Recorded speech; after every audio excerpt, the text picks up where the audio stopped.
Hi friends. RRB வந்து பார்த்தீங்கன்னா, NTPC graduate கேட்டகரிக்கு வந்து வேலைவாய்ப்பு நோட்டிஃபிகேஷன் வந்து வெளியிட்டிருக்காங்க. நான் டெக்னிக்கல் பாப்புலர் கேட்டகரி அப்படின்னு சொல்லுவாங்க. சரிங்களா?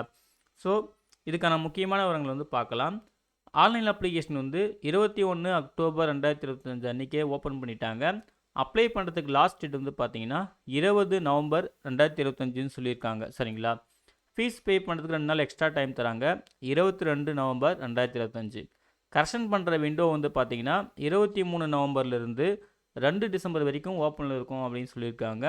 நீங்கள் ஏதாவது உங்களுக்கு ஸ்க்ரைப் தேவைப்பட்டால் ஓகேங்களா. ஸோ ஸ்க்ரைப்க்கான டீட்டெயில்ஸ் வந்து பார்த்தீங்கன்னா 3 டிசம்பர்லேருந்து 7 டிசம்பர் 2025 அந்த தேதியில் போர்ட்டல் ஓப்பன் ஆகும். ஸ்க்ரைப்க்கான டீட்டெயில்ஸ் வந்து நீங்கள் கொடுக்குற மாதிரி இருக்கும். ஸோ நோட் பண்ணிக்கோங்க ஓகேங்களா.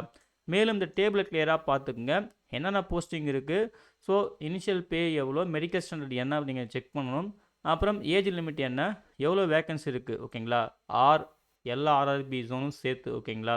ஸோ இதில் வந்து பார்த்தீங்கன்னா chief commercial cum ticket supervisor 161 vacancy, station master 615 vacancy, goods train manager 3416 vacancy, junior accounts assistant cum typist 921 vacancy, senior clerk cum typist 638 vacancy, traffic assistant 59 வேக்கன்சின்னு சொல்லிட்டு டோட்டலாக 6 போஸ்ட் கேட்டகரிக்கு ஓரளவு வந்து பார்த்தீங்கன்னா 5810 வேகன்சி கிட்ட சொல்லியிருக்காங்க. இது எல்லா ஆர்ஆர்பி ஜோனும் சேர்த்து ஓகேங்களா.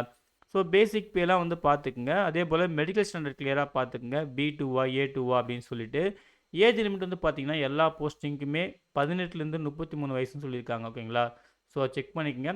அதே போல் இதுக்கான கட் ஆஃப் டேட் வந்து பார்த்தீங்கன்னா 1/1/2026ன்னு சொல்லியிருக்காங்க. அதன்படி தான் வந்து ஏஜ் லிமிட் வந்து கால்குலேட் பண்ணுவாங்களாம். சரிங்களா. ஸோ அதையும் நோட் பண்ணிக்கோங்க. மேலும் வந்து பார்த்தீங்கன்னா ஜோன் வைஸ், அதாவது அந்தந்த ஆர்ஆர்பி ஜோன் வைஸ் வேகன்சி வந்து பாருங்கள் அன்னெக்சர் பியில் இருக்குது. நம்ம அதையும் பார்த்துடலாம். சரிங்களா. அதே போல் ஹெல்ப்லைன் நம்பர்லாம் கொடுத்துருக்காங்க. அதெல்லாம் நோட் பண்ணிக்கோங்க. உங்களுக்கு டவுட் இருந்துச்சுன்னா, அதாவது அப்ளிகேஷன் ரிலேட்டடாக டவுட் இருந்துச்சுன்னா நீங்கள் வந்து கிளியர் பண்ணிக்கலாம். இமெயில் ஐடி கொடுத்துருக்காங்க, ஃபோன் நம்பர்லாம் கொடுத்துருக்காங்க. சரிங்களா. ஸோ அதெல்லாம் நோட் பண்ணிக்கோங்க. அதே போல் மெடிக்கல் ஃபிட்னஸ் ஓகேங்களா. மெடிக்கல் ஸ்டாண்டர்ட் என்னன்னு நீங்கள் கிளியராக செக் பண்ணிக்கோங்க. நீங்கள் என்ன போஸ்டிங் அப்ளை பண்ணுறீங்க, அந்த போஸ்டிங்க்கான மெடிக்கல் ஸ்டாண்டர்ட் என்னன்னு பார்த்துக்குங்க. ரொம்ப முக்கியம். இந்த டேபிள் வந்து கிளியராக பார்த்துக்குங்க. சரிங்களா. இந்தியன் சிட்டிசன்ஸ் யார் வேணாலும் அப்ளை பண்ணலாம்னு சொல்லியிருக்காங்க. அதே போல் ஏஜ் லிமிட் வந்து மினிமம் 18 வயசு, மேக்ஸிமம் 33 வயசுன்னு சொல்லியிருந்தாங்க இல்லையா. ஸோ என்ன டேட் ஆஃப் பர்த் ஓகேங்களா, அந்த டேட் ஆஃப் பர்த்தோட லிமிட் என்ன, டேட் ஆஃப் பர்த்தே இங்கே மென்ஷன் பண்ணியிருக்காங்க. ஸோ நீங்கள் கிளியராக செக் பண்ணிக்கலாம். கம்யூனிட்டி வைஸாக இருக்குது. யூஆர், இடபிள்யூஎஸ், ஓபிசி, எஸ்சி, எஸ்டின்னு சொல்லிட்டு கம்யூனிட்டி வைஸாக கொடுத்துருக்காங்க. இங்கேயும் செக் பண்ணிக்கோங்க ஓகேங்களா. அப்பர் ஏஜ் லிமிட்டில் ஏஜ் ரிலாக்ஸேஷன் கொடுத்துருக்காங்க. எஸ்சி எஸ்டிக்கு 5 இயர்ஸ், ஓபிசிக்கு 3 இயர்ஸ் சொல்லியிருக்காங்க. அப்புறம் X serviceman, PWD candidate, அதுக்கப்புறம் வந்து பார்த்தீங்கன்னா ஃபீமேல் கேண்டிடேட்டில் விடோடு, டைவர்ஸ்டு உமன்ஸ் இவங்க எல்லாமே கொடுத்துருக்காங்க. நீங்கள் தெளிவாக அந்த டேபிளை கிளியராக செக் பண்ணிக்கலாம் உங்களுக்கான ஏஜ் ரிலாக்ஸேஷன் என்னன்னு சொல்லிட்டு ஓகேங்களா. ஸோ டேபிளை கிளியராக பார்த்துக்குங்க. கல்வி தேதி வந்து பார்த்தீங்கன்னா அன்னெக்சர் ஏல போஸ்ட் வைஸ் கொடுத்துருக்காங்க. ஸோ நம்ம அன்னெக்சர் ஏல வந்து தெளிவாக பார்த்துக்கலாம். நீங்கள் அந்த கல்வி தேதி வந்து பார்த்தீங்கன்னா 20 நவம்பர் 2025, அதாவது இந்த ஆன்லைன் அப்ளிகேஷன் வந்து க்ளோஸ் ஆகுது இல்லையா இந்த நோட்டிஃபிகேஷனுக்கு. ஸோ அந்த க்ளோசிங் டேட் தான் வந்து கட் ஆஃப் டேட்டாக ஃபிக்ஸ் பண்ணியிருக்காங்க. ஸோ அதுக்குள்ளே நீங்கள் எஜுகேஷன் குவாலிஃபிகேஷன் வந்து கம்ப்ளீட் பண்ணியிருக்கணும், பாஸ் பண்ணியிருக்கணும். சரிங்களா. ஸோ அதுதான் வந்து கட் ஆஃப் டேட்டு. அதையும் நோட் பண்ணிக்கோங்க. எக்ஸாம் ஃபீஸ் வந்து பார்த்தீங்கன்னா இதுக்கு வந்து நீங்கள் வந்து SC, ST, ex serviceman, PWD candidate, female, transgender, minority அல்லது எக்கனாமிக்கலி பேக்வர்ட் கிளாஸ் இந்த கேட்டகரிக்கெலாம் வந்து பார்த்தீங்கன்னா 250 ரூபா தான் ஃபீஸு.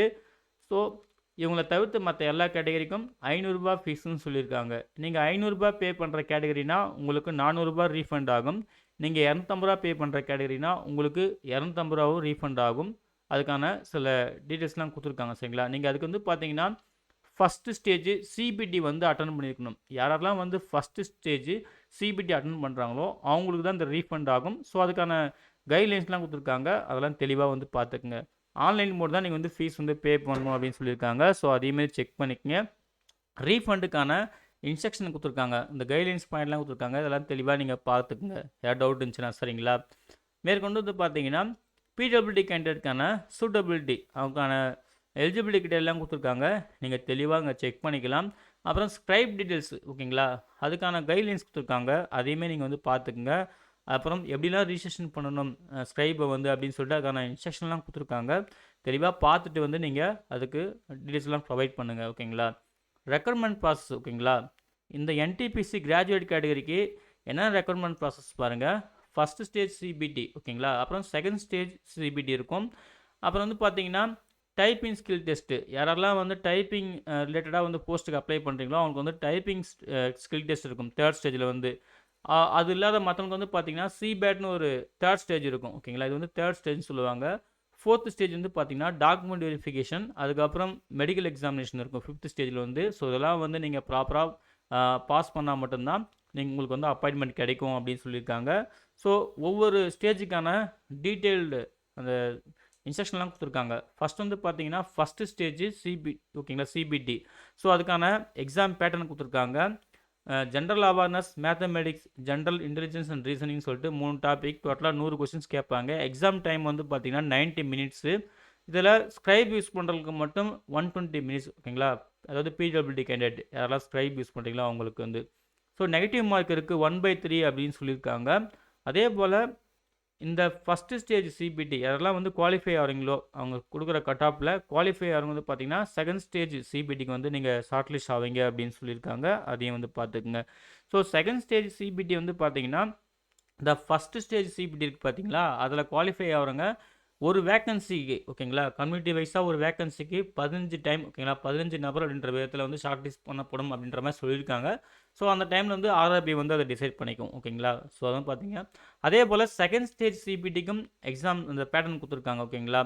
இதுக்கு வந்து பார்த்தீங்கன்னா 3 டாபிக் தான், டோட்டலாக 120 கொஸ்டின்ஸு, ஒரு கொஸ்டினுக்கு 1 மார்க் அப்படின்னு சொல்லியிருக்காங்க. இதுக்கும் நெகட்டிவ் மார்க் இருக்குது. ராங் ஆன்சருக்கு 1/3 மார்க் வந்து நெகட்டிவ் பண்ணுவாங்க ஓகேங்களா. அதே போல் ஒவ்வொரு ஸ்டேஜ் சிபிடிக்கான சிலபஸுமே அதுக்கு இந்த டேபிள் கீழே கொடுத்துருப்பாங்க, நீங்கள் செக் பண்ணிக்கலாம் சரிங்களா. ஸோ ஃபஸ்ட்டு ஸ்டேஜ் சிபிடிக்கு சிலபஸ் இங்கேயே கொடுத்துருக்காங்க, செகண்ட் ஸ்டேஜ் சிபிடிக்குமே சிலபஸ் கொடுத்துருக்காங்க. நீங்கள் அதை பேஸ் பண்ணி ப்ரிப்பேர் பண்ணிக்கோங்க ஓகேங்களா. ஸோ அதெல்லாம் வந்து தெளிவாக பார்த்துக்குங்க. அதே போல் வந்து பார்த்தீங்கன்னா சிபிடிஎஸ்டி, அதாவது computer based typing skill test. யாரெல்லாம் வந்து அந்த போஸ்ட்டு இங்கே பாருங்கள், இந்த செகண்ட் போஸ்ட்டு, தேர்ட் போஸ்ட்டு, அப்புறம் இந்த 2 போஸ்ட்டுக்கு வந்து பார்த்துக்குங்க. இந்த 2 போஸ்ட் செகண்டுக்கும் தேர்டுக்கு வந்து பார்த்தீங்கன்னா டைப்பிங் ஸ்கில் டெஸ்ட் வந்து வைக்கிறாங்க. ஸோ அதுக்கான அந்த கைட்லைன்ஸ் கொடுத்துருக்காங்க ஓகேங்களா. ஸோ எல்லாம் தெளிவாக செக் பண்ணிக்கோங்க, உங்களுக்கு என்ன மாதிரிலாம் டெஸ்ட்டு வந்து கொடுப்பாங்க அப்படின்னு சொல்லிட்டு ஓகேங்களா. ஸோ இந்த பேரா வந்து கரெக்டாக கிளியராக பார்த்துக்குங்க.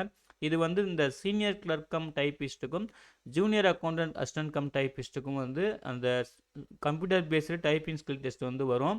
ஸோ நீங்கள் இந்த தெளிவாக இந்த பேரா வந்து ரீட் பண்ணிக்கோங்க, உங்களுக்கு வந்து என்ன மாதிரி வந்து கண்டக்ட் பண்ணுவாங்கன்னு சொல்லிட்டு டெஸ்ட்லாம் வந்து. அதுக்கப்புறம் வந்து பார்த்தீங்கன்னா ரிமைனிங் இந்த goods train manager, senior clerk, அதாவது கூட்ஸ் ட்ரெயின் மேனேஜருக்கு வந்து பார்த்தீங்கன்னா அதுக்கு ஸ்டேஷன் மாஸ்டர், அப்புறம் டிராஃபிக் அசிஸ்டன்ட், இதுக்கெலாம் வந்து பாருங்கள் இந்த கூட்ஸ் ட்ரெயின் மேனேஜருக்கு வந்து ஃபஸ்ட்டு 2 ஸ்டேஜ் தான் சிபிடி இருக்கும் ஓகேங்களா. சிபிடி 1, சிபிடி 2 2 ஸ்டேஜ் தான் இருக்கும். அதுக்கப்புறம் வந்து பார்த்தீங்கன்னா இந்த fourth chief commercial cum ticket சூப்பர்வைசருக்கு வந்து பார்த்தீங்கன்னா இதுக்கும் 2 ஸ்டேஜ் தான் சிபிடி இருக்குன்னு சொல்லியிருக்காங்க. ஸோ இதை தவிர்த்து வந்து பார்த்தீங்கன்னா ஸ்டேஷன் மாஸ்டருக்கும் டிராஃபிக் அசிஸ்டண்ட்டுக்கும் வந்து பாருங்கள் 3 ஸ்டேஜ் போகிற மாதிரி இருக்கும் நீங்கள் சிபிடி வந்து ஓகேங்களா. அதாவது சிபிடி 1, சிபிடி 2, சிபேட் அப்படின்னு சொல்லிட்டு இந்த 5த்துக்கும் 6த்துக்கும், அதாவது 1க்கும் 4க்கும் வந்து, அதாவது 1க்கும் 4க்கும் வந்து பார்த்தீங்கன்னா 2 ஸ்டேஜ் தான். இந்த செகண்டுக்கும் தேர்டுக்கும் வந்து பார்த்தீங்கன்னா 3 ஸ்டேஜ். அது வந்து டைப்பிங் ஸ்கில் ரிலேட்டடாக வரும். 5த்துக்கும் 6த்துக்கும் வந்து பார்த்தீங்கன்னா 3 ஸ்டேஜ். 3ஆவது ஸ்டேஜ் வந்து பார்த்தீங்கன்னா சிபேட் ஓகேங்களா. ஸோ அது வந்து கம்ப்யூட்டர் பேஸ்டு ஆப்டிடியூட் டெஸ்ட்னு சொல்லுவாங்க. ஸோ நீங்கள் என்ன போஸ்ட்டுக்கு வந்து அப்ளை பண்ணுறீங்க அப்படின்னு சொல்லிட்டு உங்களுக்கு எத்தனை ஸ்டேஜ்னு சொல்லிட்டு இங்கே கிளியராக பார்த்துக்குங்க ஓகேங்களா. எத்தனை ஸ்டேஜ் என்னென்ன டெஸ்ட் வருதுன்னு சொல்லிட்டு கிளியராக பார்த்துக்குங்க. அதுக்கான சிலபஸ்ஸு, அதுக்கான கைட்லைன்ஸ்லாம் தெளிவாக வந்து ஃபாலோ பண்ணிட்டு ப்ரிப்பேர் பண்ணுங்கள், ரொம்ப நல்லது ஓகேங்களா. டேபிள் கிளியராக பார்த்துக்குங்க. நெக்ஸ்ட்டு வந்து டாக்குமெண்ட் வெரிஃபிகேஷன்ஸ்க்கான கைட்லைன்ஸ்லாம் கொடுத்துருக்காங்க, இதையுமே வந்து கிளியராக பார்த்துக்குங்க. அப்புறம் அப்ளை பண்ணுறதுக்கான கைட்லைன்ஸ் கொடுத்துருக்காங்க, அந்த டேபிளில் வந்து ஒவ்வொரு விஷயத்தையும் கிளியராக பார்த்துட்டு மிஸ்டேக் இல்லாமல் அப்ளை பண்ணுங்கள். ஏன்னா அப்ளிகேஷன்லாம் வந்து ரிஜெக்ட் பண்ணுறதுக்கு வாய்ப்பு இருக்குது. ஸோ மிஸ்டேக் இல்லாமல் அப்ளை பண்ணுங்கள் ஓகேங்களா. ஸோ தெளிவாக கொடுத்துருப்பாங்க, கரெக்டாக பார்த்துட்டு அதுக்கப்புறம் நீங்கள் அப்ளை பண்ணுங்கள். அப்புறம் நம்ம சென்னை யூனிவர்சிட்டியோட லிங்க் வந்து கொடுத்துருக்காங்க, இங்கேயுமே நீங்கள் செக் பண்ணிக்கலாம் சரிங்களா. அப்புறம் முக்கியமாக மாடிஃபிகேஷன் சரிங்களா. மாடிஃபிகேஷன் வந்து பார்த்தீங்கன்னா நீங்கள் அவங்க சொன்ன டேட்டில் வந்து பண்ணலாம். அதாவது 23 நவம்பர்லேருந்து 2 டிசம்பர் அப்படின்னு சொல்லியிருக்காங்க இல்லையா, பண்ணலாம். ஆனால் அப்போ வந்து பார்த்தீங்கன்னா நீங்கள் மாடிஃபிகேஷன் ஃபீஸ்ன்னு சொல்லிட்டு ₹250 பே பண்ணுற மாதிரி இருக்கும் ஓகேங்களா. இது தெளிவாக பார்த்துக்குங்க. ஃபஸ்ட்டு அப்ளை பண்ணிவிட்டு அப்போ அப்ளை பண்ணுறப்ப பே பண்ணுற ஃபீஸ் வந்து வேறு, இது மாடிஃபிகேஷன் ஃபீஸ் வந்து வேறு. இந்த மாடிஃபிகேஷன் ஃபீஸு எல்லாருக்குமே அப்ளிகேபிள் ஆகும் ஓகேங்களா. எல்லாருமே பே பண்ணுற மாதிரி இருக்கும். ஸோ முடிஞ்ச அளவுக்கு கரெக்ஷன் இல்லாமல் அப்ளை பண்ண பாருங்கள். நீங்கள் மாடிஃபிகேஷன் எத்தனை டைம் வேணாலும் பண்ணிக்கலாம். ஆனால் ஒவ்வொரு டைம் பண்ணிவிட்டு நீங்கள் சப்மிட் பண்ணுறப்பையும் இந்த ரூ. 250 பே பண்ண தான் அது ஓகே ஆகும். அதை தெளிவாக வந்து பார்த்துங்க. இது எல்லா கேட்டகரிக்குமே பொருந்தும். சரிங்களா? ஸோ கரெக்ஷன்ஸை அவாய்ட் பண்ணிக்கோங்க. ஃபஸ்ட் டைமே வந்து கிளியராக அப்ளை பண்ணுறது ரொம்ப நல்லது. ஓகேங்களா? மேற்கொண்டு வந்து பார்த்தீங்கன்னா எலிஜிபிலிட்டி க்ரைட்டேரியா அந்த டேபிள் வந்து கொடுத்துருப்பாங்க. ஒவ்வொரு போஸ்டிங் வைஸாகவும் இங்கேயுமே சொல்லியிருப்பாங்க பாருங்கள். என்ன போஸ்ட்டுக்கு வந்து நீங்கள் அப்ளை பண்ண போகிறீங்க, என்ன பே லெவலில் வருது, பேசிக் பே என்ன, மெடிக்கல் ஸ்டாண்டர்ட் என்ன, பிடபிலிட்டி கேண்டிடேட்டுக்கான சூட்டபிலிட்டி என்ன டிசேபிலிட்டி இருக்கலாம்னு சொல்லிட்டு தெளிவாக கொடுத்துருப்பாங்க. அப்புறம் எஜுகேஷன் குவாலிஃபிகேஷன் என்னன்னு கொடுத்துருப்பாங்க. சரிங்களா? நீங்கள் வந்து பார்த்தீங்கன்னா எல்லா போஸ்டிங்குமே ஏதாவது ஒரு டிகிரி முடிச்சிருந்தா போதும். பட் இந்த 4th ஓகேங்களா, இந்த 4வதுக்கும் 5வதுக்கும் இதுக்கு வந்து பார்த்தீங்கன்னா டைப்பிங் ஸ்கில் வந்து கேட்குறாங்க இல்லையா, இங்கிலீஷ் ஹிந்தி, இங்கிலீஷ் இல்லைனா ஹிந்தின்ற மாதிரி சொல்லியிருக்காங்க. டைப்பிங் ப்ரொஃபிஷியன்சி கண்டிப்பாக இருக்கணும் இந்த 4க்கும் இந்த 5க்கும். சரிங்களா? இங்கிலீஷ் இல்லைனா ஹிந்தின்னு சொல்லிட்டு டைப்பிங் ப்ரொஃபிஷியன்சி கண்டிப்பாக இருக்கணும்னு சொல்லியிருக்காங்க. ஸோ இதை மட்டும் பார்த்துங்க. மற்றபடி காமனாக வந்து பார்த்தீங்கன்னா ஏதாவது ஒரு டிகிரி முடிச்சிருந்தா போதும். இந்த 4த்துக்கும் 5த்துக்கும் மட்டும் டைப்பிங் ஸ்கில் கட்டாயம் வந்து அவசியம் அப்படின்னு சொல்லியிருக்காங்க. அதை மட்டும் நோட் பண்ணிக்கோங்க. ஓகேங்களா? அதுக்கு பிறகு ஜோன் வைஸ் வேக்கன்சி கொடுத்துருக்காங்க. அன்னக்சர் பியில் வந்து நம்ம சென்னை ஜோனுக்கு வந்து அந்த ஒவ்வொரு கேட்டகரி வைஸாக எவ்வளோ வேக்கன்சின்னு சொல்லியிருப்பாங்க. அதாவது ஒவ்வொரு ரீஜன், அதாவது அந்த யூனிட் வைஸாகவும் எஸ்ஆர், ஐசிஎஃப் அப்படின்னு சொல்லிட்டு ஒவ்வொரு போஸ்டிங் வைஸாகவும். ஓகேங்களா? ஸோ இதை தெளிவான டேபிள் பார்த்துக்குங்க. டோட்டலாக நம்ம சென்னை ஜோனுக்கு வந்து பார்த்தீங்கன்னா 187 வேக்கன்சின்னு சொல்லியிருக்காங்க. ஸோ அது வந்து பிடபிள்யூடி கேண்டிடேட்டுக்கும் எவ்வளோ வேக்கன்சி இருக்குது போஸ்ட் வைஸாக, அதே போல் கம்யூனிட்டி வைஸாகவும் எவ்வளோ வேக்கன்சி இருக்குது ஒவ்வொரு போஸ்டிங் வைஸாக சொல்லியிருக்காங்க. ஸோ உங்கள் தெளிவாக வந்து பார்த்துட்டு செக் பண்ணுங்கள். செக் பண்ணிவிட்டு அதுக்கப்புறம் நீங்கள் வந்து அப்ளை பண்ணுறது ரொம்ப நல்லது. ஓகேங்களா? நீங்கள் எத்தனை சீட்டு கம்ப்ளீட் பண்ண போகிறீங்க, உங்களுக்கு சீட் இருக்கான்னு இல்லையான்னு சொல்லிட்டு இந்த டேபிள் ஃபஸ்ட்டு கிளியராக பார்த்துக்குங்க. பார்த்துட்டதுக்கப்புறம் நீங்கள் அப்ளை பண்ணுறது நல்லது. ஓகேங்களா? ஸோ ஒவ்வொரு ஜோன் வைஸாகவும் கொடுத்துருக்காங்க. ஓரளவு வந்து பார்த்தீங்கன்னா 5810 வேக்கன்சி கிட்ட சொல்லியிருக்காங்க. அப்புறம் சர்டிஃபிகேட் ஃபார்மேட்லாம் கொடுத்துருக்காங்க. உங்களுக்கு ஏதாவது சர்டிஃபிகேட்லாம் ஃபார்மேட் தேவைப்பட்டால் இதை வந்து யூஸ் பண்ணிக்கோங்க. சரிங்களா? இந்த ஃபார்மேட் ரெடி பண்ணிக்கோங்க. அது ரொம்ப நல்லது. ஓகேங்களா? ஸோ அவ்வளோதான் ஃப்ரெண்ட்ஸ். இதுதான் வந்து பார்த்தீங்கன்னா ஆர்ஆர்பி அறிவிச்சிருந்த என்டிபிசி கிராஜுவேட் கேட்டகரிக்கான முக்கியமான விவரங்கள். ஓகேங்களா?